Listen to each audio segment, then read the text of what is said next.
Fala galera, hoje mais uma noite de gala aqui. Uma noite onde nós vamos falar com o cara que sonhou salvar uma raça. Sonhou buscar lá atrás, lá nas raízes, e fazer renascer a raça fila brasileiro, que é o seu Antônio Linhares. Cara, um cara incrível, o cara que formou, né, que foi o grande idealizador do original fila brasileiro, um cara que eu admiro muito por toda a sua jornada. Seu Antônio, muito obrigado por o senhor estar aqui, seu Antônio. Eu queria que o senhor se apresentasse, por favor.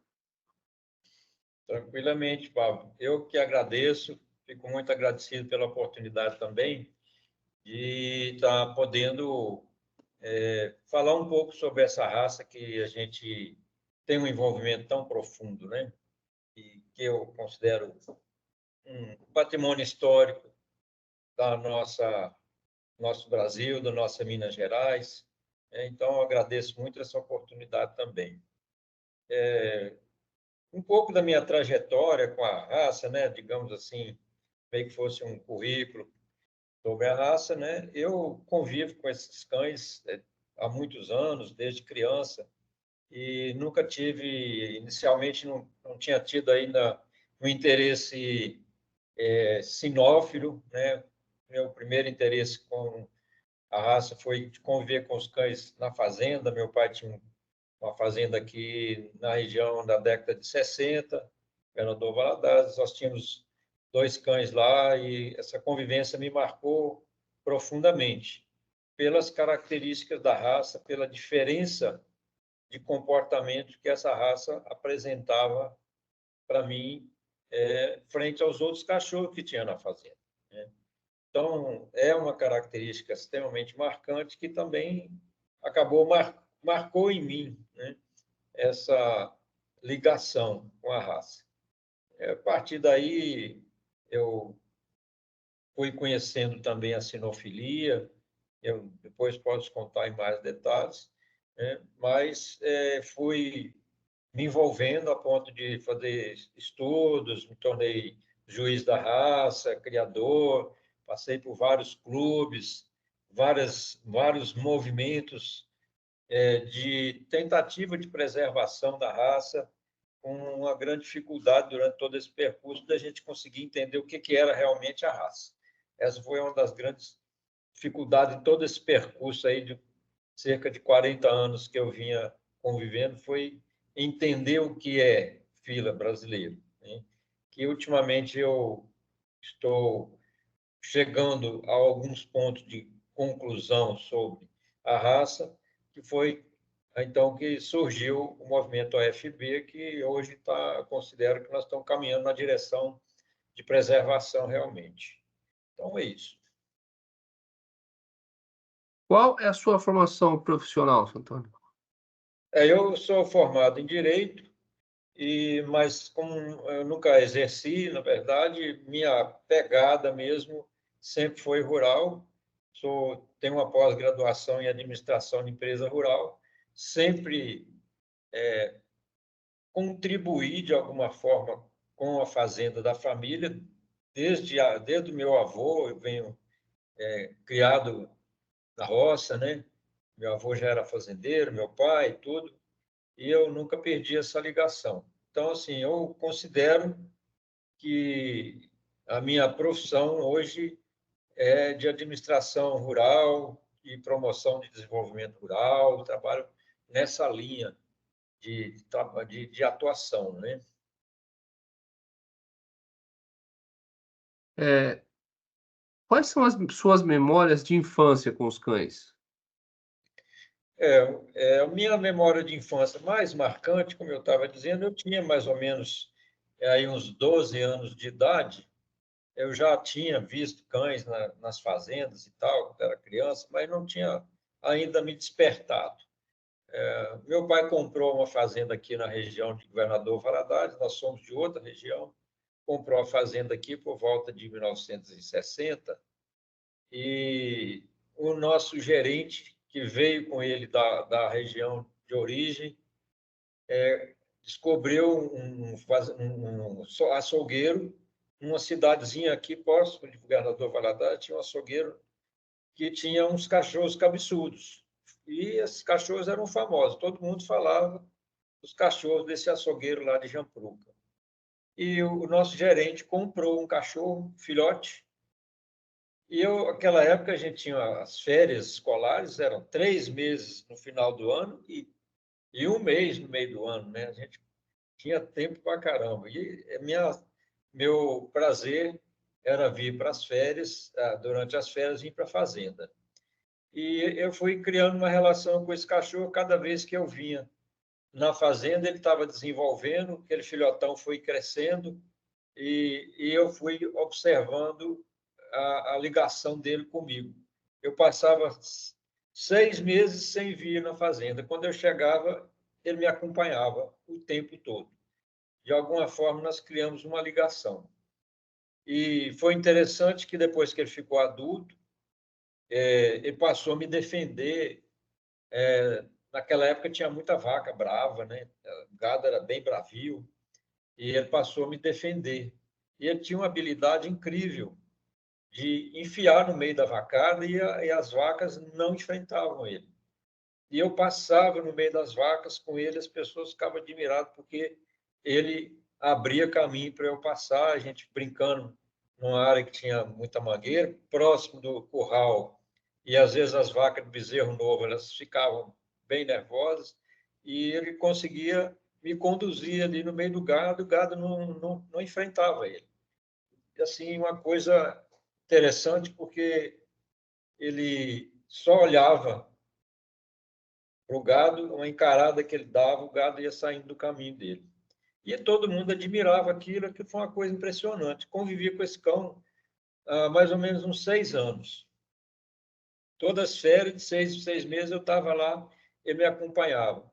E ele não gostava, quando eu não estava lá, ele não saía atrás de vaqueiro. Ele não é um cachorro de acompanhar vaqueiro. Mas quando eu estava lá, ele me acompanhava o tempo todo. Eu montava cavalo, ele ia junto. Então, criou uma ligação que é uma coisa que fica para o resto da vida, né? Você está com 12 anos de idade e aquele bichão daquele tamanho todo, eu chegava a montar nele, né? Então, era uma amizade impressionante. Esse cachorro foi o que me marcou. Chamava Valente, né? O Valente foi o que me marcou. E depois disso teve um vácuo, eu perdi contato com a raça e tal. Mas a partir daí você não esquece mais, né? Fiquei com aquela imagem do cachorro na cabeça, aquele tipo de animal, né? Aquela memória, ela ficou para mim. Como o senhor se envolveu, aliás, como iniciou a sua relação com a raça? A minha relação com a raça, a partir desse interesse que eu tinha, a partir desse cão, eu fui estudar em Juiz de Fora, em 1969. Eu era jovem, fui estudar em Juiz de Fora, e lá eu conheci um criador que ele tinha iniciado a criação dele com o Paulo Santos Cruz, a partir de linhagem Parnapuã, linhagem de Belo Horizonte também, tinha lá uma criação, chamava-se Carlos Ciampi, ele era dono da Chevrolet, em, em Juiz de Fora, e eu comecei a conviver com ele, ia muito na casa dele, ele tinha o canil, eu convivia muito com ele, aprendi bastante com ele também na época, e tive a oportunidade de conhecer aqueles primeiros cães de fila, né, aquelas primeiras gerações de registro na CBKC, foi uma oportunidade muito boa. Depois disso, por volta de 1973, eu fiquei conhecendo um grupo de aficionados de Belo Horizonte que eram ligados ao DEFILA, era o Departamento do Filo da CBKC, e depois se transformou no Clube Mineiro dos Criadores de Fila Brasileiro. E eu comecei a acompanhar as exposições por volta de 1973, 74, nesse período aí que eu fui entender um pouco sobre mordedura, temperamento, aquelas coisas que são exigidas ali na exposição. Eu tive um professor eu considero assim, foi o meu professor, que foi o Paulo Augusto Monteiro de Moura, que conhecia muito da raça na época, já conhecia a raça também no interior, porque ele trabalhava na Epamig, e ele viajava muito pelo interior, e ele me mostrou muita coisa interessante sobre a raça. A partir daí, eu tive um envolvimento, vamos dizer assim, mais técnico, né, com a raça. Quando eu mudei para Teófilo Otoni, me casei em 1975, 76, aí eu fui descobrindo os cães nas fazendas. Aí foi uma outra etapa, né, interessante também de aprendizado. O senhor, hoje o senhor é criador, né? Sim. Qual a sua relação com os outros criadores? Isso eu falo, não só do UFB, mas de todos os outros criadores de fila. Hoje eu estou bastante afastado da criação de fila no sentido exposições de cachorros, né? Já passei por essa fase durante um período. São várias fases, Pablo, de relação com os animais também, porque quando a gente entra no processo de participação de exposições, você entra num processo de competição, a relação com o cachorro também muda, porque a gente começa a ter o cão como um objeto de uma projeção que a gente faz de uma determinada qualidade em cima do animal. Então, a gente tem uma relação com o animal. Durante esses anos todos, digamos, de 1978, quando eu comecei a participar do movimento do CAFIB, foi quando iniciou a CAFIB, que eu comecei a participar da exposição, eu passei por CAFIB, depois nós reativamos o Clube Mineiro, depois da CAFIB. Tive na CAFIB até 1987, 88, por questões de decepção também, com algumas coisas, eu me afastei, parei de criar. Aí depois fui chamado para resgatar o que restava da raça em Belo Horizonte, do Clube Mineiro. Nós juntamos 3 linhagens, que foi a linhagem do Cristóvão Giancotti, ele ainda tinha alguns cães, que tinha cães descendentes da linhagem Jaguara, tinha o Alírio Barroso também, que tinha cães descendentes da linhagem Jaguara Rondônia, e tinha a minha linhagem, que era o que estava restando de cachorros antigos ainda.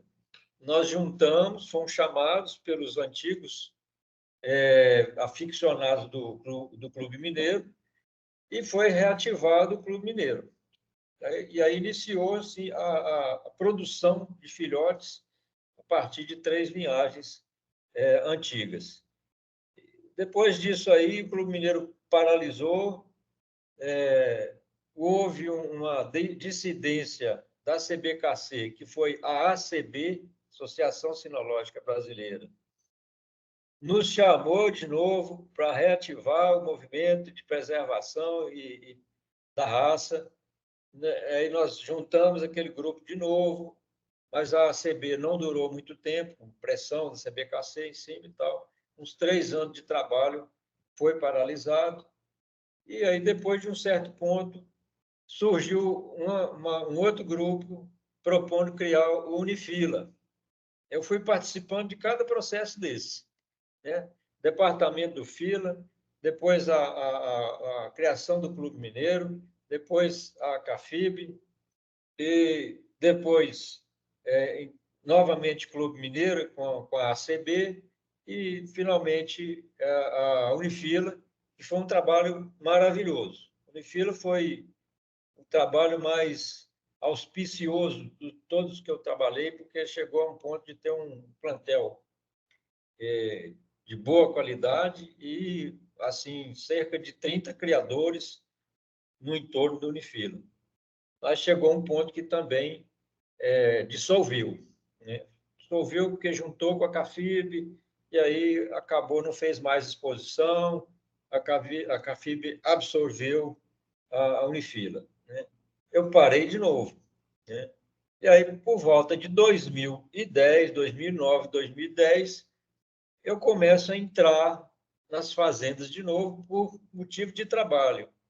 Trabalho muito aqui pelos interiores. E começa a encontrar cães nas fazendas, passando nas estradas e vendo que ainda tínhamos cães originais esquecidos nos cantões por aqui afora, né?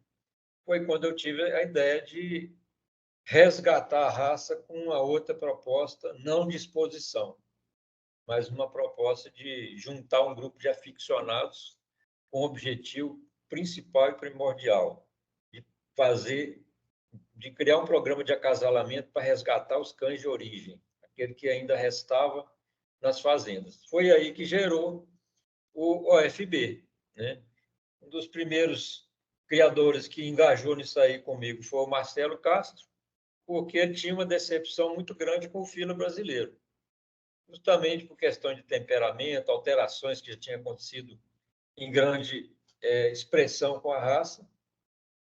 E aí ele descobriu que o fila brasileiro não era aquilo que ele pensava, era outra coisa, né? Tinha o OFB, então tinha os originais. Nós entramos em fazendas ali no sul de Minas, na região de Entre Rio de Minas também, e fomos então descobrimos alguns cães. Depois eu trouxe ele aqui na região, levei ele aqui no interior, fez uma viagem comigo aqui de quase 200 quilômetros de estrada de terra, né? Estava acostumado, nós entramos no cantão mesmo, fomos numa fazenda que tinha os cachorros, ele viu, e aí ele foi animando, e aí foram juntando outras pessoas, juntou o Marcos Gross aqui também, outros que também já estavam decepcionados com a situação da raça, foram aderindo, né?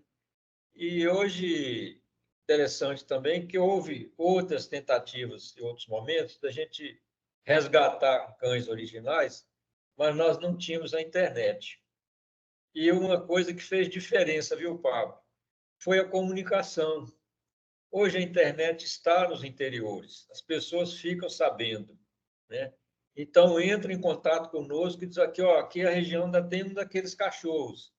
E aí a gente monta num carro, nós fizemos uma viagem interessante com o Alberto Jorge também, do Canil Cangaço, né? Coisa de 2.000 quilômetros de viagem na caminhonete dele, enfiamos para o interior aqui, rodando, mas a gente já foi mais ou menos sabendo onde poderia estar encontrando os cães, porque tinha informação. E aí, na década de 90, foi feita essa tentativa, mas não tinha informação. Minas Gerais é enorme, né? Como é que a gente ia sair por aí afora sem saber que rumo tomar? E hoje a gente já tem bastante informação e tem aparecido cada vez mais cães interessantes. Então, nós estamos com um programa de registro inicial aberto, não está assim escancarado, a gente faz com muito cuidado, que tem que investigar bastante a origem dos cães, se tem os pais, se tem os avós, de qual fazenda que era, conversa muito com as pessoas para a gente saber se realmente não está introduzindo só a aparência física, porque tem que introduzir para dentro genética, né? Se faz uma introdução de um material genético equivocado, pode criar um problemão dentro de uma criação, né? Mas a internet foi muito importante nesse aspecto, porque o crescimento da UFB hoje é exponencial, né? O crescimento da FB, eu costumo dizer que acho que de todos os movimentos sinófilos que eu vejo, e vejo bastante, é o mais legal, cara. É o mais incrível, assim. Acho que é por conta disso, né? Por ser uma coisa orgânica, né? Orgânica. E assim, nós trabalhamos muito também a não competição entre criadores. A vaidade é muito presente nas criações de cães de exposição e a vaidade acirra muito as relações entre as pessoas e as pessoas acabam se machucando com crítica, né? E isso é muito ruim e acaba que a cooperação é que faz a coisa acontecer. Nós estamos hoje trabalhando num processo de cooperação, sem competição. O senhor vê, é uma pergunta que a gente tem na pauta aqui, que é até interessante o senhor falar que a gente vai retroceder um pouquinho na conversa, aí a gente volta no FB, tá? Tá bem. Em comparação com os cães da sua infância, há muita diferença com os cães da atualidade, incluindo os OFBs. Assim. Não, não há muita diferença, não. Hoje eu sinto que eu estou voltando nas origens. A minha memória, o que eu tenho de memória ainda, que está ativo na minha memória, está muito coerente com o que nós estamos fazendo. Justamente me incomodou muito, durante todos esses anos em que eu estive atuando em diversos clubes, me incomodou muito foi não ter essa coerência. Eu olhava os cachorros e ainda não conseguia ver aqueles antigos. Né? Tinha alguma coisa diferente, tinha sempre alguma coisa diferente. Inclusive, eliminei muitos cães meus que não saíam do jeito que eu tinha na memória, e aí essa linhagem não deu certo, pegava outra, e foi um processo assim de buscar mesmo a memória, né? Hoje eu estou muito satisfeito com o que eu vejo. Como o senhor vê a sinofilia atual? Não só da raça do senhor, mas assim, como o senhor vê o cenário da sinofilia atual? Olha, Pablo, eu vejo assim, a sinofilia é uma coisa necessária enquanto ela traz conhecimento científico, enquanto ela traz, vamos dizer assim, ela divulga as raças, né? Ela traz para a plateia, né? Digamos assim, traz para quem interessa em cães, ela traz o padrão das raças, traz conhecimento, né? E as exposições também são importantes. Eu falei um pouco, parece que eu sou contra a exposição, não. Exposições são importantes também, porque é necessária a comparação. Sinofilia, ela não existiria se a gente não tivesse as exposições para ter a comparação. Nós temos que colocar um cachorro ao lado do outro para conseguir avaliar, porque avaliar alguma coisa isolada é muito mais complicado, é muito mais difícil, porque você não tem parâmetro. Então, eu acho que a sinofilia ela traz parâmetro e traz referência. Agora, tem sinofilia e tem o mercado, né? E aí nós sabemos que o que acontece também é que pode haver uma transgressão dos princípios da sinofilia enquanto ciência, né? Enquanto alguma coisa que foi criada, de um modo geral, foi criada para preservar as raças, né? Mas o mercado, às vezes, influencia e distorce. Não acontece só com o fila brasileiro. A gente vê isso acontecer com muitas raças, né? E falando em fila brasileiro, qual é o que o senhor quer para o futuro agora? Nós chegamos num ponto aqui do fila, nós estamos com o original fila brasileiro aqui, e daqui para frente o senhor quer que aconteça o que com a raça? O que o senhor vislumbra daqui para frente? Olha, Pablo, assim, nós vencemos na primeira etapa. Esse dia eu tive conversando com um outro aficionado também, e essa pergunta está começando a chegar para nós, né? Nós vencemos uma primeira etapa, que era conseguir demonstrar o que estava acontecendo com a raça, que não foi uma coisa fácil para nós, porque nós apanhamos muito tentando fazer isso, né? Tá tentando mostrar uma realidade que o mercado não queria que fosse vista, né? Nós vencemos essa fase. Eu considero que essa fase está vencida. As pessoas já entenderam o que é o padrão fila brasileiro original, já tem a opção de escolha também, se não quiser ficar, né, no padrão original, pode ficar criar outro padrão, mas o público em geral já sabe e pode fazer essa escolha. Então, e nós já temos também um plantel, uma variabilidade genética que ele pode se manter por muitos e muitos anos, porque nós vamos trabalhar com baixo nível de consanguinidade, porque os cachorros foram trazidos de várias regiões e eles estão demonstrando o mesmo padrão. Então, nós não estamos mais com dificuldade de ter que padronizar e trabalhar nessa via de padronizar demais, né? Agora, o trabalho só começou, porque isso aí é uma etapa. Aí, agora, na sequência, nós temos que desenvolver programas de seleção, no sentido de manter o que já está alcançado, né? Eu não penso que a gente tem que ficar melhorando, porque a gente nem sabe o que é melhorar. Na verdade, nós estamos pegando os cães que são funcionais, então é manter o que é funcional. Para nós é isso. É a funcionalidade que vai interessar. E dentro da raça, nós temos cães um pouco mais pesados, um pouco mais leves, um pouco mais ágeis. Tem uma variedade aí que pode ser escolhida para seleção.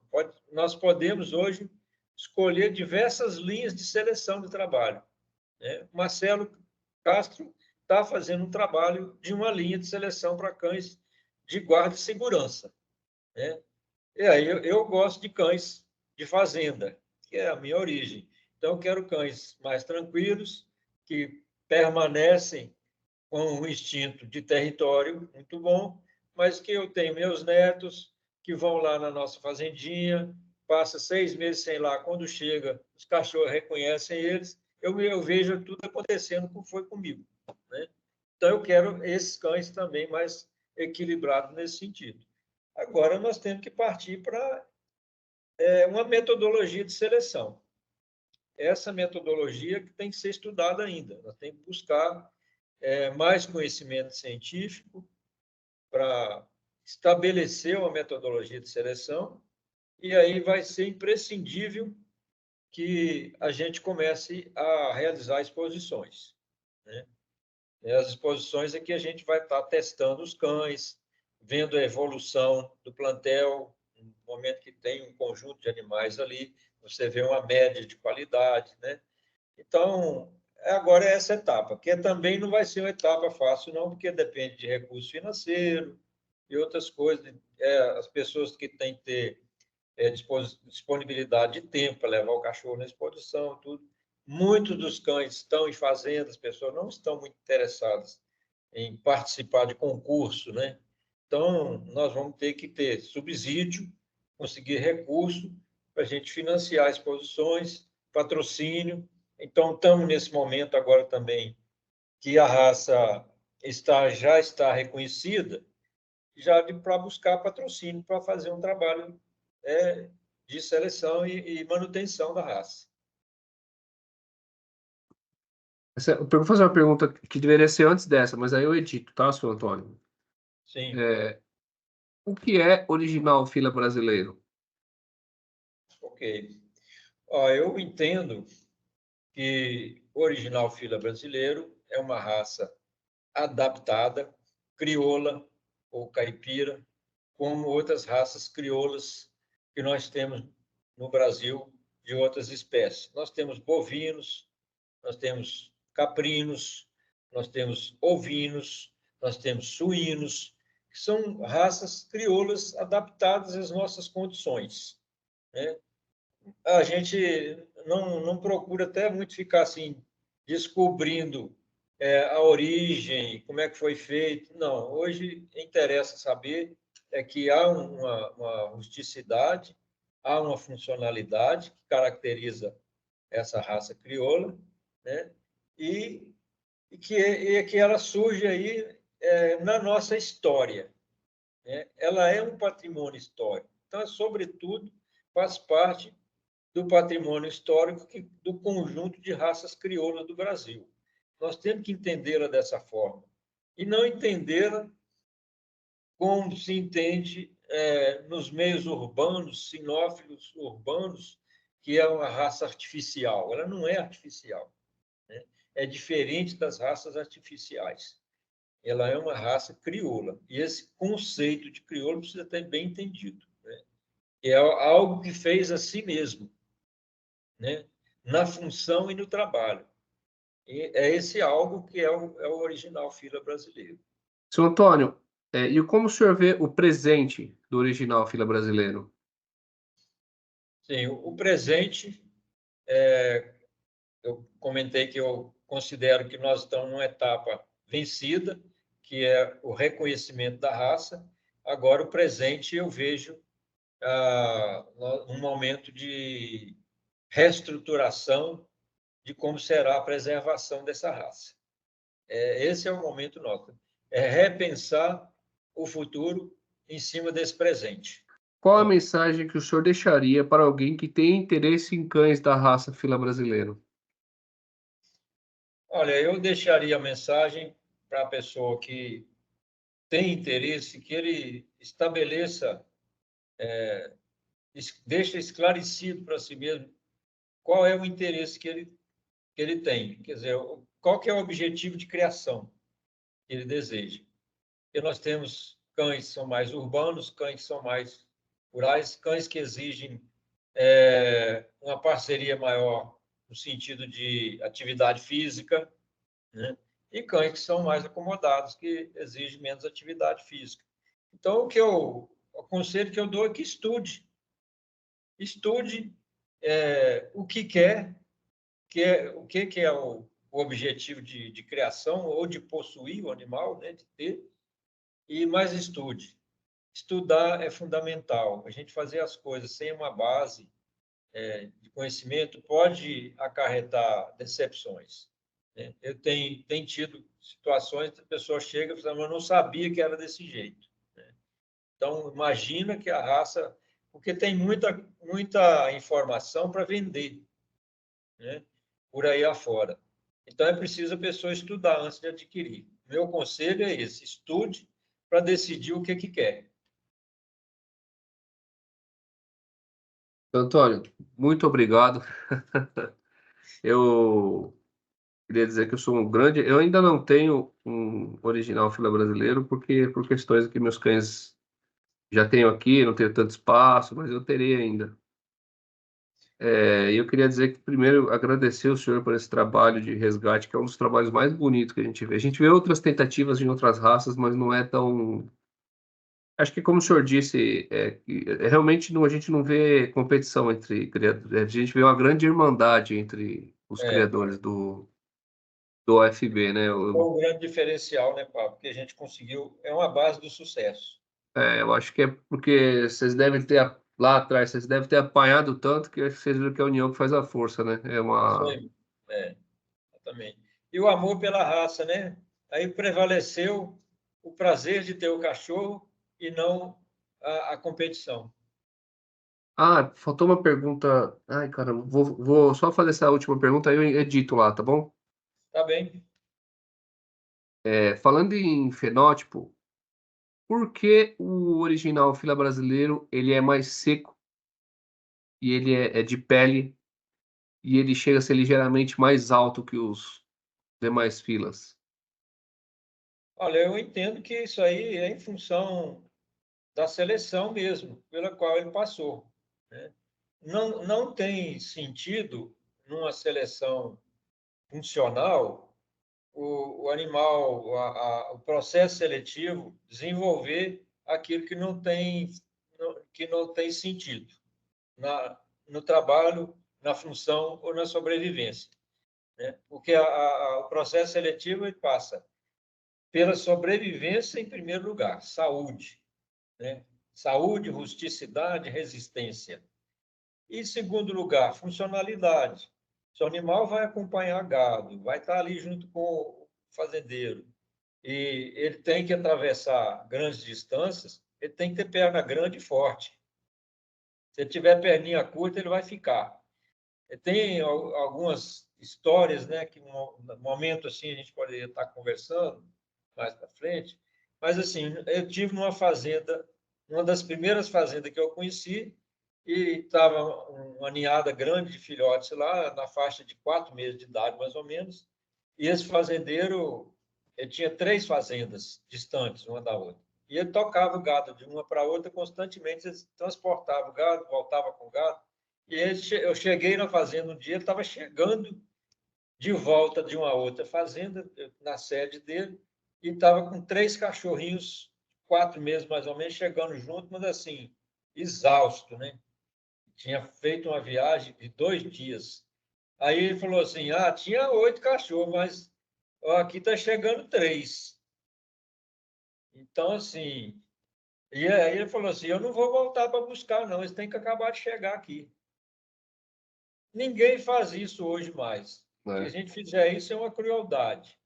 Mas é assim que foi criada a raça. Então, se o animal não tinha habilidade para fazer o serviço que ele estava fazendo, ele não ia reproduzir. Então, essa é a razão dos cães serem do jeito que eles são. Esses são os cães que foram forjados para fazer aquele trabalho, né? E sem muito cuidado. Não tinha negócio de ficar matando carrapato nem nada. Estava ali do jeito que estava o gado, misturava com o gado todo. E então, assim, até o comportamento dos cães também era muito selecionado, porque se um cachorro pegasse um bezerro, ele estava morto. Não tem conversa. Então, se um cachorro ameaçasse uma pessoa da família, estava morto, né? E essa seleção foi muito rigorosa. E é isso que a gente tem que preservar agora, porque nós não vamos repetir esse rigor mais, nesse nível. Então, o que nós temos que fazer agora é preservar. No modo geral, se fala em ojeriza.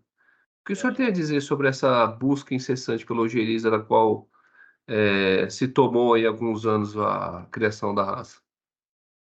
A raça é cheia de mitos e tabus, né? A criação do fila brasileiro entrou por vias extremamente equivocadas.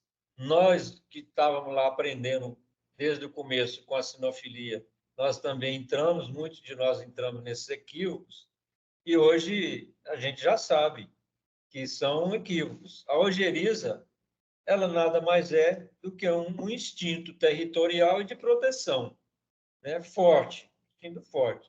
Agora, ela está ligada na insegurança, né? O sentimento de insegurança. Eu não estou dizendo que o temperamento é fraco, não é isso. Ela está ligada no sentimento de ameaça.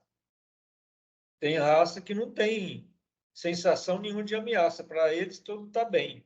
Então, ele não defende território, não defende as pessoas, não defende os animais, né? O fila defende tudo que está ali. Ele tem a posse e tem a defesa, né? Então, o que se chama de ojeriza estranho foi um equívoco, porque foi sendo selecionado uma característica que ela acabou levando a raça na direção do medo, né? Acabou que selecionou-se o medo, né?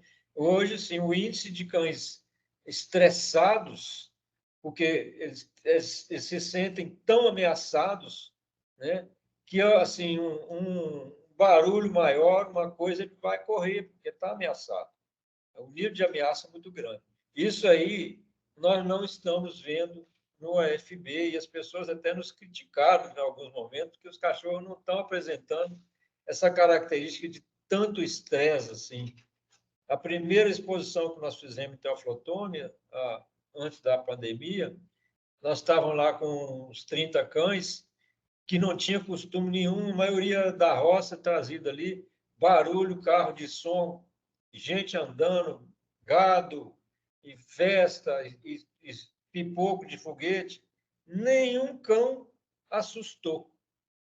Então, isso aí, para mim, foi uma prova de que nós estamos acertando, porque não teve nenhum cão assustado com o ambiente.